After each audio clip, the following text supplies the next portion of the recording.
Pedimos tu presencia, invocamos tu compañía, que abras nuestro corazón, su entendimiento. En el nombre de Jesús oramos. Amén. Amén.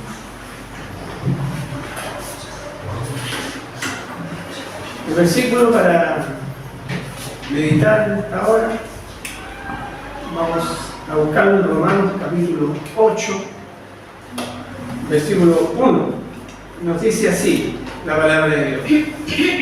Ahora pues, ninguna condenación hay para los que están en Cristo Jesús, los que no andan conforme a la carne, sino conforme al Espíritu. Amén. Amén. Bueno, estas palabras nos debiera dar la seguridad, la confianza en la vida cristiana, de que podemos andar en el Espíritu y ninguna condenación hay. La seguridad de la salvación, en otras palabras.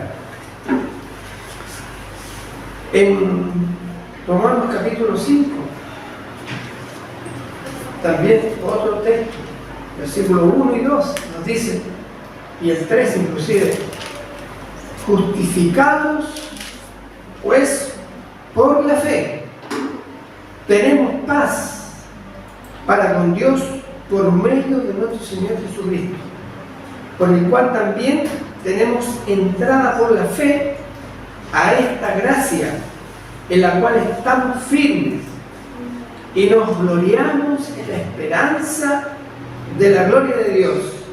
Y no solo esto, más aún nos gloriamos en las tribulaciones, sabiendo que la tribulación produce paciencia. Hermanos, Amén.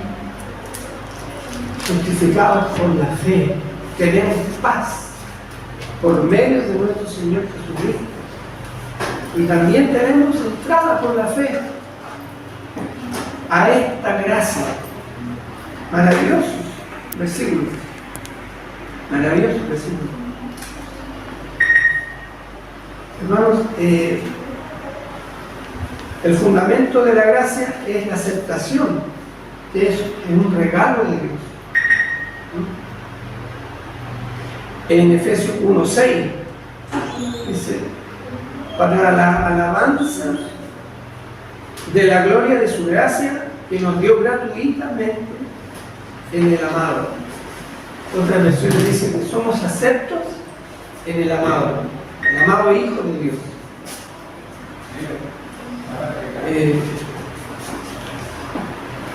Hay una pregunta que inquieta a todo cristiano. Hace algunos años un joven se acercó al pastor con una pregunta angustiante. Le dijo: pastor, yo amo a Dios, pero sigo cayendo en los mismos errores. ¿Significa eso que no soy realmente un cristiano? Muchos creyentes viven con esta inquietud. Aman a Dios, oran, desean hacer lo correcto, pero la realidad de la lucha con el pecado nos confunde. Y cuando leen las palabras fuertes del apóstol Juan, se inquietan aún más. En 1 Juan 3:6 nos dice: todo aquel que permanece en él no peca. Entonces surge la pregunta: ¿significa esto que un cristiano verdadero nunca vuelve a pecar? Para responder correctamente necesitamos entender tres cosas. ¿Qué es el pecado? ¿Qué significa permanecer en Cristo? ¿Y qué quiso decir realmente Juan en este texto? Para ello tenemos que entender un poco el contexto del pasaje.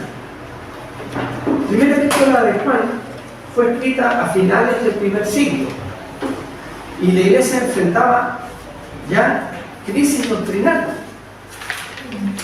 Se iba perdiendo la pureza del primer siglo del Evangelio. y habían surgido ideas peligrosas. Decían, por ejemplo, que el cuerpo no era importante, influenciados por la corriente filosófica de la época. Enseñaban que el pecado no afectaba la comunión con Dios y afirmaban que bastaba con tener conocimiento espiritual. En otras palabras, se podía vivir en pecado y aún así decir que se conocía a Dios. Pero Juan responde con firmeza: la verdadera relación con Cristo transforma la vida.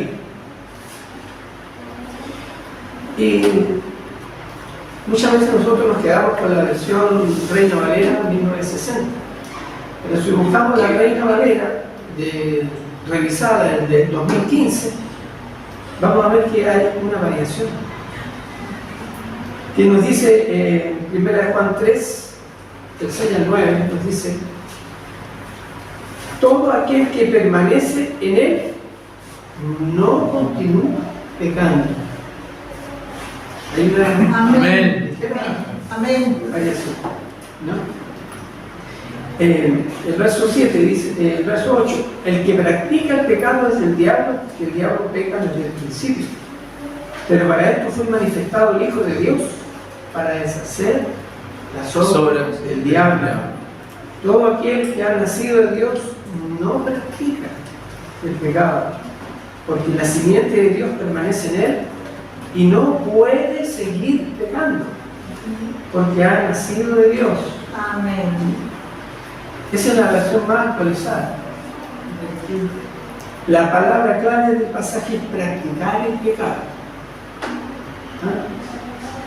El tiempo verbal griego aquí que usa Juan es un tiempo que indica acción continua, no practica el pecado.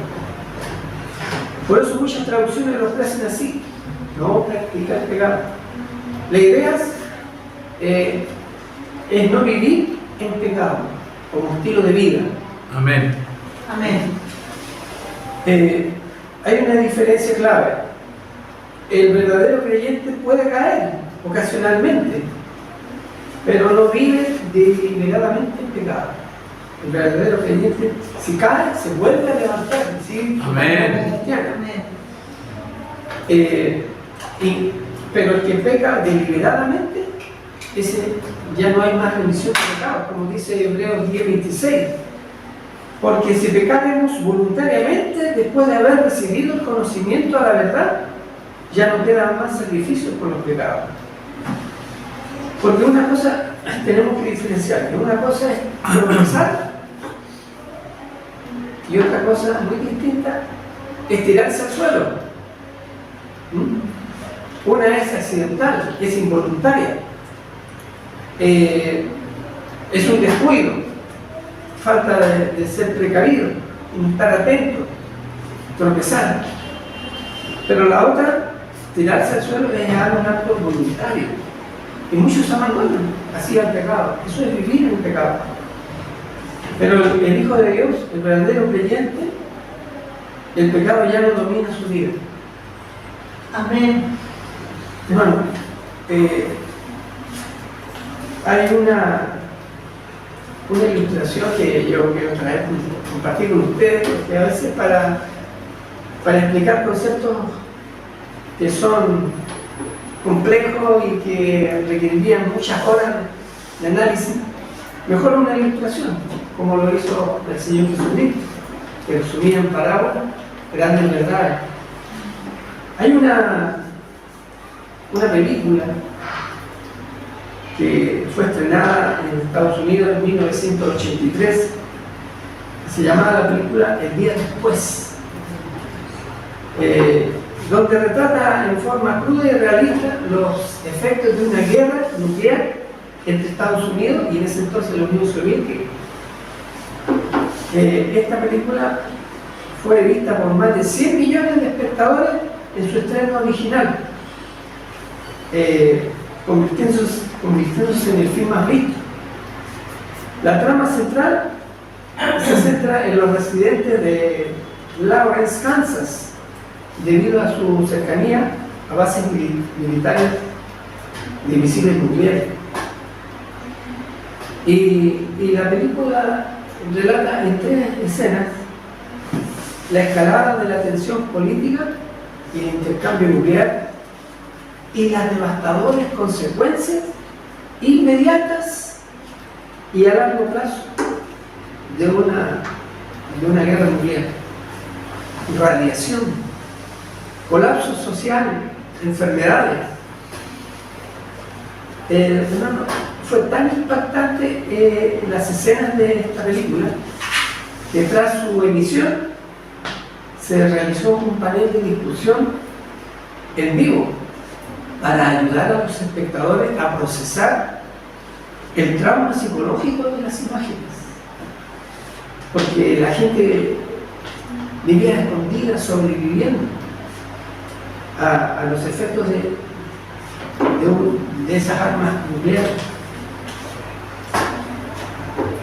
Se dice de que esta película influyó incluso profundamente en la presidencia de Estados Unidos, entonces Ronald Reagan, quien escribió en su diario: el fin era muy deprimente, y que le hizo reflexionar sobre la necesidad de evitar una guerra nuclear a toda costa.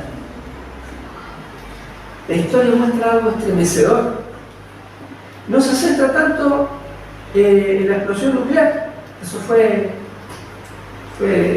momentáneo, breve momento, sino en lo que ocurre después. Las bombas caen, las ciudades son destruidas, la infraestructura colapsa, pero lo más impactante no fue la explosión, sino lo que vino después. Personas desorientadas, escasez de alimentos, radiación, enfermedades, desesperación social, colapso del orden. En otras palabras, la vida cotidiana desaparece. La política internacional, las decisiones militares y la tensión entre las naciones terminan afectando la vida de personas comunes, y el mundo ya no era el mismo. Esa imagen también tiene un mensaje profundamente espiritual, porque la humanidad está también viviendo el día después de un evento catastrófico, pero no fue una guerra nuclear, fue algo peor. Fue la entrada del pecado en el Edén. Cuando Adán pecó, no cayó una bomba, pero cayó el pecado, y que produjo la separación de Dios. Y desde ese momento la creación comenzó a deteriorarse, el sufrimiento entró en la historia y la muerte comenzó a reinar. Por lo tanto, nosotros estamos viviendo en el día después de la caída.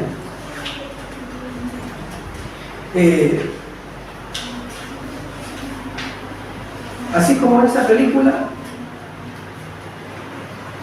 donde la energía atómica contaminó todo, el pecado también lo ha contaminado todo.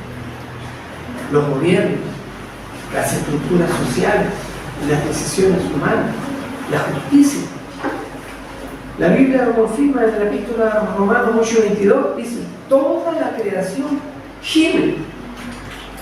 No solo el individuo fue afectado, todo el mundo está dañado. Ahora, el problema de la humanidad no es solo que cometemos errores. El problema es que nacimos en un mundo ya arruinado por el pecado. Somos, podríamos decir, sobrevivientes espirituales de un desastre cósmico. Y aquí es donde entra lo maravilloso del Evangelio. Así como en una catástrofe alguien anhela rescate, Dios no nos dejó el día después sin un rescate. Cristo vino al mundo. En la película nadie rescata a nadie. Son todos sobrevivientes, luchando por vivir. Pero Cristo vino al mundo, no antes del desastre, sino después del desastre.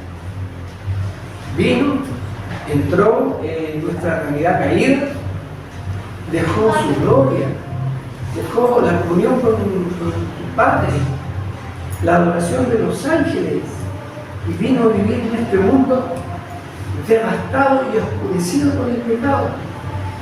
Y vino a abrir un camino de restauración.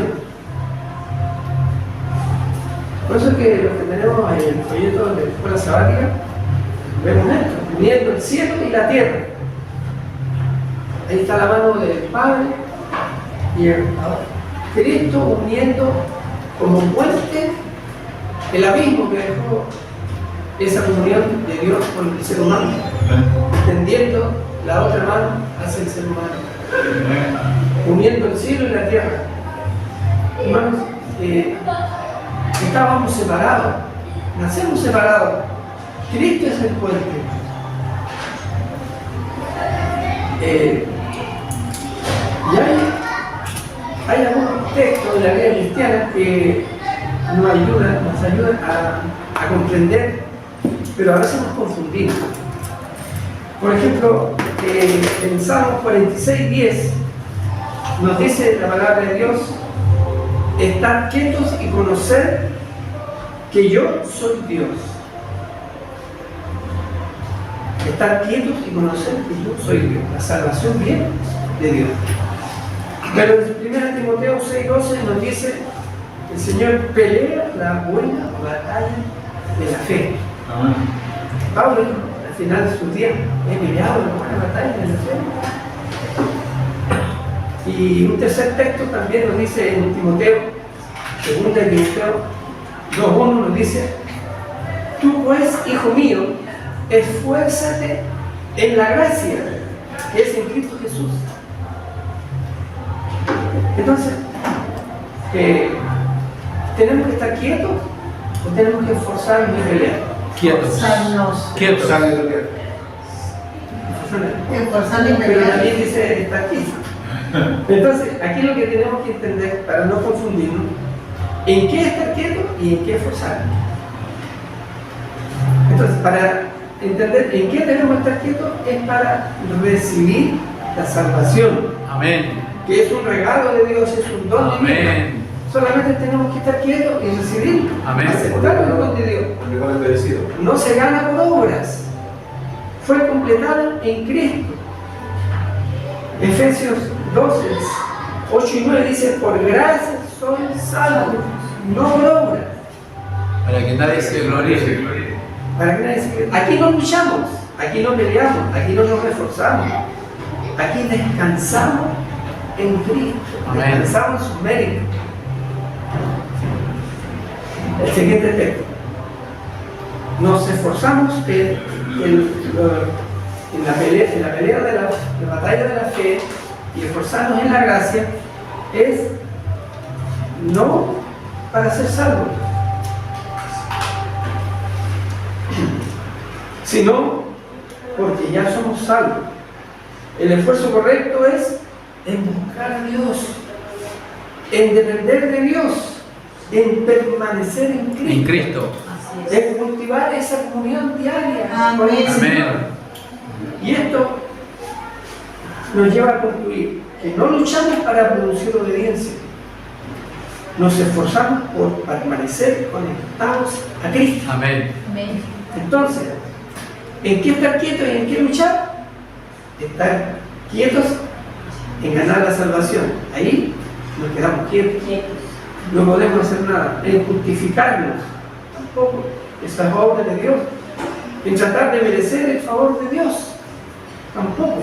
Ahí debemos solamente aceptar, estar quietos, descansar en los méritos de Cristo. Aquí confiamos plenamente en Cristo. ¿Y en qué debemos de esforzarnos? En buscar a Dios diariamente, en orar, en estudiar la Biblia, en depender de Cristo, en compartir la fe y en discipular a otros, en vivir la vida en comunión con Dios. Amén. Aquí hay disciplina espiritual. Una ilustración para complementar esta idea. Imagina un cuadrilátero. ¿Ah? Un cuadrilátero de boxeo, un ring. En una esquina está el ser humano y en la otra esquina está el pecado. ¿Ya? Y desde fuera del ring hay una persona, un ser que está dando instrucciones. Pero no es Dios, es Satanás. Y le dice al ser humano: pelea más fuerte, esfuérzate más, tú puedes vencer. ¿Y está luchando con qué? Pecado. Con el pecado. Y el ser humano comienza a luchar, intenta golpear, intenta ser mejor, intenta no caer a la lona, intenta obedecer. Pero mientras más pelea, más se cansa, más se frustra y más cae. Y cuando finalmente cae la lona, el diablo que está ahí en la esquina gritando le dice: levántate, no importa, sigue intentando en el siguiente round. Podrás lograrlo. Podrás lograrlo, podrás vencer. Entonces, el problema aquí es que el ser humano está luchando contra el pecado. Y esa no es la pelea del ser humano. Satanás no siempre te empuja a pecar deliberadamente. A veces hace algo más peligroso. Te empuja a pelear la batalla equivocada. Te dice: concéntrate en tus obras, mejora tu comportamiento, inténtalo otra vez, pero nunca te dice: permanece en Cristo. La verdadera batalla de fe entonces significa, no es luchar contra el pecado directamente, es luchar por confiar en Dios, es depender de Cristo, es pelear la batalla de la fe, no la batalla contra el pecado. Porque la batalla contra el pecado la dio Cristo y la ganó con nosotros. La batalla del cristiano no es vencer el pecado. Mira lo que estoy diciendo. Cristo ya lo venció en tu lugar. La batalla del cristiano es no separarse de Cristo. Un pámpano no lucha contra la sequedad, simplemente permanece en la vida. Y al permanecer, la vida fluye y surgen los frutos. Desde la perspectiva bíblica, equilibrada, la salvación es 100% obra de Cristo. La obediencia es fruto de esa relación, de esa permanencia en Él. Y el esfuerzo es relacional, no meritorio. El Ellen White lo expresó con estas palabras: todo depende de la acción correcta de la voluntad, pero el poder es de Dios. Hermano, tal vez hoy has estado peleando la batalla equivocada y no te has dado cuenta, luchando contra el pecado solito, intentando ser mejor, agotado espiritualmente. Y hoy te dice el Señor: deja de pelear solo y comienza a permanecer en mí. No estamos llamados a luchar para ser aceptados, porque ya somos aceptados en el amado Hijo de Dios. Amén. Permanecer porque ya somos aceptados, y cuando permanecemos, la victoria viene como resultado. En un conflicto militar, el bando que se rinde es el que pierde. Pero en la vida cristiana tenemos que rendir a Cristo y seremos victoriosos. Amén. El que se rinde gana, dice, ¿verdad? Pero rendimos a Cristo. Nosotros no estamos esperando ni alertando que ocurra el desastre, ni dando un mensaje alarmista de un ataque nuclear, lo cual es una amenaza muy real, Estamos alertando, hermano, que el desastre ya ocurrió.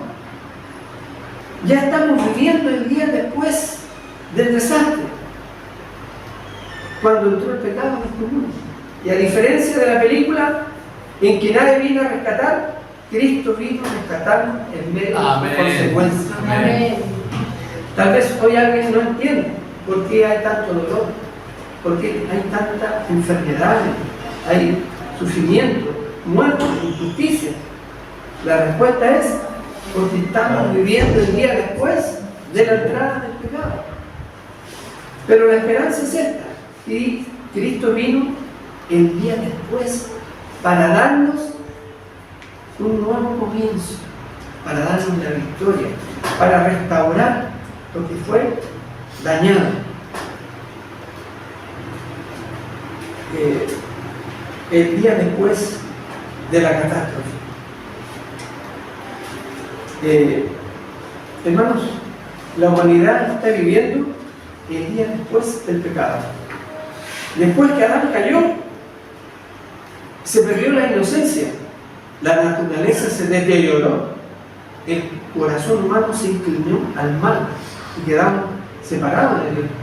Cada ser humano nace en este mundo, en un mundo quebrantado y devastado, herido y arruinado, desconectado de Dios. Pero hay una solución para la humanidad. Imagínate, en la película nadie viene a ayudar, nadie viene a rescatar. La humanidad tiene que arreglarse las solas. No hay alimento, está todo contaminado. Eso sería desesperante. Pero ahora escucha esto. Eso es exactamente nuestra condición, nuestra realidad. Si Cristo no hubiese venido, estaríamos condenados a la desesperación. Pero hermanos queridos, ahí está lo hermoso del Evangelio, que el Señor hizo algo extraordinario, algo que podríamos decir, el Señor hizo algo impensado. Dios no observó el desastre desde lejos. Dios no dijo, arréglenselas como puedan. Dios hizo algo maravilloso. Entró en el mundo después del desastre. Y la Biblia lo presenta a Jesús como el segundo Adán. Donde el primer Adán falló, Cristo venció. Amén. Adán cayó en un jardín perfecto, con una naturaleza perfecta. Cristo venció en un mundo destruido. Adán tuvo todo a su favor. Cristo luchó en un mundo debilitado por el pecado. Y aún así, Cristo venció. Amén. Amén. Así que solo por la sangre de Cristo salvados, ¿cierto? Y así como por la transgresión de uno vino la condenación, nos dice Romanos 5, 18 y 19, vino la condenación de todos los hombres. De la misma manera, por la justicia de uno, vino a todos los hombres la justificación de vida. Porque así como por la desobediencia de un hombre, los muchos fueron constituidos pecadores, así también por la obediencia de uno, los muchos serán constituidos justos. Esto Amén. significa algo glorioso, que la obediencia sí era posible, que la caída no era inevitable y la victoria ahora es posible en Cristo. Pero Cristo no vino solo a demostrar algo. Cristo vino a hacer algo mucho más profundo. Vino a tomar nuestro lugar. La Biblia dice en 2 Corintios 5:21, al que no conoció pecado, por nosotros lo hizo pecado. Cristo entró en las profundidades de la condenación. Cristo entró en el día después y cargó con sus consecuencias. Y aquí está la esperanza del Evangelio.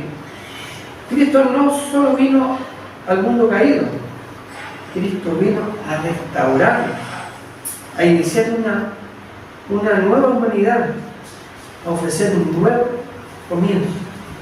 Cristo vino a rescatarnos. Adán nos dejó en el día después del pecado, con la contaminación del pecado. Pero Cristo vino a ofrecernos el día después de la gracia. Hoy tú y yo seguimos viviendo en este mundo arruinado por el pecado.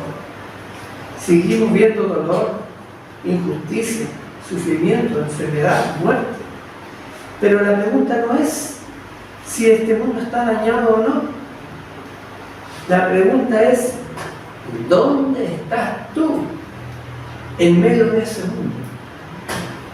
Porque puedes vivir sobreviviendo en medio de este desastre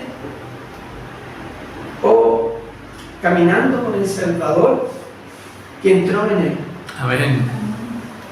La invitación que el Cristo nos hace. Cristo venció, Cristo abrió el camino. Ahora la invitación es personal, a permanecer en Él, Amén. a caminar con Él, a confiar en Él. Y entonces, aunque vivas en un mundo caído, contaminado por el pecado y devastado, comenzarás a experimentar una vida restaurada. Amén. Amén. Hermanos, estamos llegando al punto más culminante de este mensaje. Porque todo lo que hemos revisado hasta aquí nos lleva a una sola verdad. El problema del pecado no es solo un problema de conducta, es un problema de relación. El pecado no son actos, es una condición del ser humano. Desde el Edén el ser humano ha intentado resolver el problema del pecado de la manera equivocada. Tratamos de mejorar, de esforzarnos más, de fallar menos, pero seguimos cayendo. ¿Por qué? Porque estamos intentando cambiar los frutos sin cambiar la raíz. Si una persona tiene un árbol de naranja en su jardín y no quiere tener naranjas, sino quiere tener limones,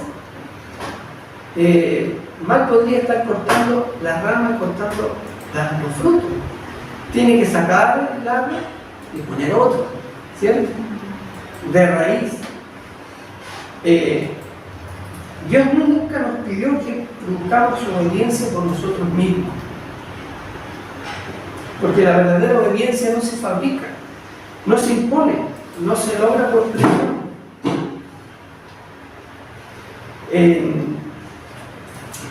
En el Evangelio de San Juan, en el capítulo 15, versículo 15, dice la palabra de Dios: ya no os llamaré siervos, os he llamado amigos. Y en Santiago 2:23 dice: y se cumplió la escritura que dice: y creyó Abraham a Dios y le fue contado por justicia, y fue llamado amigo de Dios. Hermanos, los amigos se hacen tras una conexión especial por medio del relacionamiento. Y los grandes amigos llevan un momento de mutuo aprecio, como gestos de afecto. Llega un momento en que también se hacen regalos. Cuando nosotros cultivamos una relación salvífica con el Señor, de afecto y aprecio, llegamos a hacernos amigos de Dios. Y el hacernos amigos de Dios, Dios también nos hace un regalo. ¿Y sabes cuál es ese regalo que nos hace? Es la obediencia. La obediencia verdadera es un regalo de Dios. Es un don de Dios. Amén. Y cuando uno recibe un regalo, No lo rechazo. no lo rechaza, ¿cierto? No es algo que, miren, este es mi mérito, lo logré. No, es algo que viene de gracia.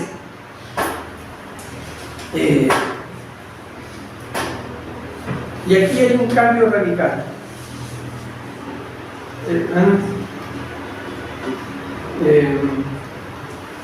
una experiencia personal con mi hija Melanie. Yo de 5 años la llevo al parque y anda buscando siempre ahí una niñita de su edad para jugar también. Y ella siempre se acerca a la niñita y le pregunta: oye, ¿quieres ser mi amiga? A veces le dicen sí, a veces le dicen no.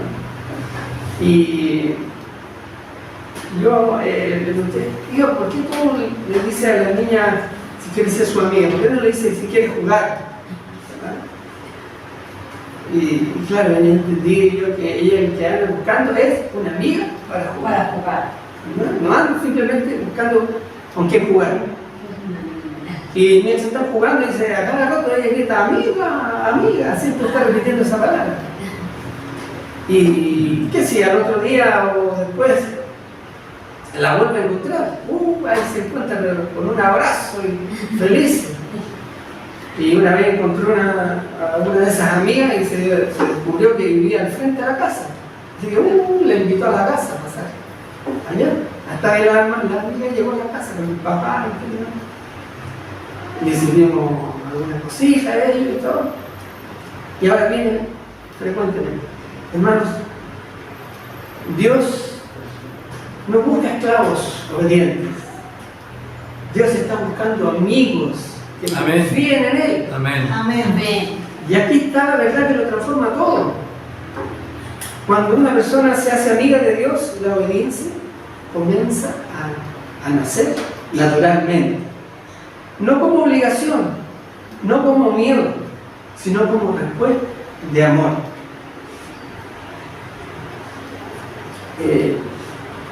El cristiano no produce obediencia forzándose, produce obediencia permaneciendo en Cristo. La salvación ya fue completamente lograda por Cristo. En la cruz, Cristo venció donde Adán cayó. Cristo le indicó el carácter de Dios. El carácter de Dios, hermanos, ya estaba indicado. Cristo le indicó el carácter de Dios. Cristo aseguró nuestra redención. Nada puede añadirse a la obra de Cristo. Nada puede mejorarla. Nada puede completarla. Entonces, ¿qué nos toca hacer a nosotros? Y aquí viene la respuesta más sencilla y más profunda a la vez: permanecer en Él. Y permanecer en Él no es lograr más, no es esforzarse más, ni es prometer más, es permanecer más. Cuando entendemos esto, todo cambia. La obediencia deja de ser una obligación pesada, una lista de reglas, una lucha constante, y se convierte en un regalo de la amistad de Dios. Porque cuando amas a alguien, quieres agradarlo, quieres escucharlo, quieres caminar con él. Mi hermano mayor me decía: si te gusta una chica, trata de hacerte amigo primero. Y mientras más tiempo dure esa amistad, mucho mejor. Y ahí empieza a conocer a esa persona. Y en realidad que es allí donde uno se comienza a conocer, es la amistad. La amistad. Y cuando comenzamos a hacernos amigos de Dios, comenzamos a amar a Dios. Y esto ocurre porque el pecado pierde su atractivo. Es como cuando la pareja de novios quiere agradar uno al otro y hace lo que a la otra persona le agrada. Cuando tenemos el relacionamiento con el Señor, nos hacemos amigos de Dios, queremos agradar al Señor porque le amamos. ¿Qué es más importante, obedecer o amar? Amar. Obedecer. Hermano, Obedecer. el amor sin obediencia no es amor verdadero. Y la obediencia sin amor tampoco es obediencia verdadera. Es libre. Hay un equilibrio. En la obediencia, dice, la fe que obra por el amor, dice la Escritura. Hoy Dios no te está preguntando, querido hermana, querido hermano, el Señor hoy, en esta mañana, no te está preguntando, aquí que estás en las redes sociales, si has logrado vencer todos tus pecados. Dios te está preguntando, ¿quieres ser mi amigo? Porque si aceptas esa amistad, todo lo demás comenzará a cambiar. Tal vez has luchado por años, tal vez has prometido muchas veces, tal vez has fallado muchas veces, pero hoy Dios te pide no que prometas más, te invita a algo más profundo. El Señor te invita a ser su amigo. Ven a Cristo, permanece en Cristo, camina con Cristo, sé un amigo o amiga de Cristo. Si hoy quieres dejar de llevar una vida cristiana solitaria, luchando solo, de fracaso en fracaso, comienza a vivir una vida en comunión real con Jesús. Te invito a abrir tu corazón y decirle al Señor, Señor, no puedo cambiar de mí mismo. Cuando me miro a mí mismo me desanimo más bien, pero quiero permanecer en ti. Hazme tu amigo, hazme tu amiga y transforma mi vida. Porque al final el cristianismo no es intentar portarse mejor. El cristianismo es permanecer en Cristo, relacionarnos con el Señor.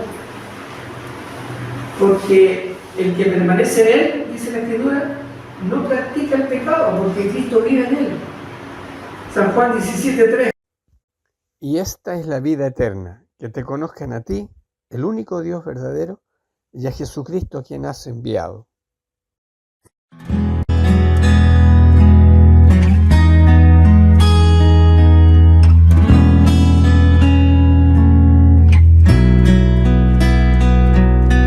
Quiero encontrar un amigo de verdad.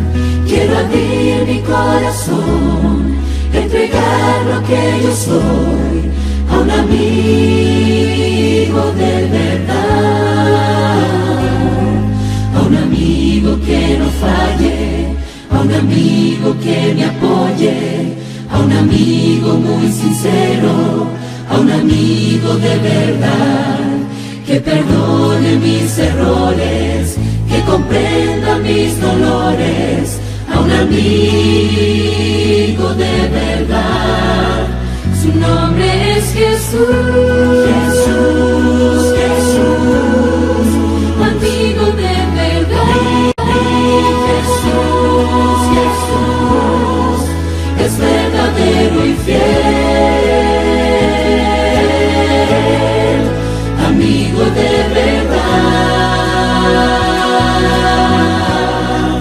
Su nombre es Jesús, Jesús, Jesús, amigo de verdad. Jesús, Jesús, es verdadero y fiel, amigo de verdad.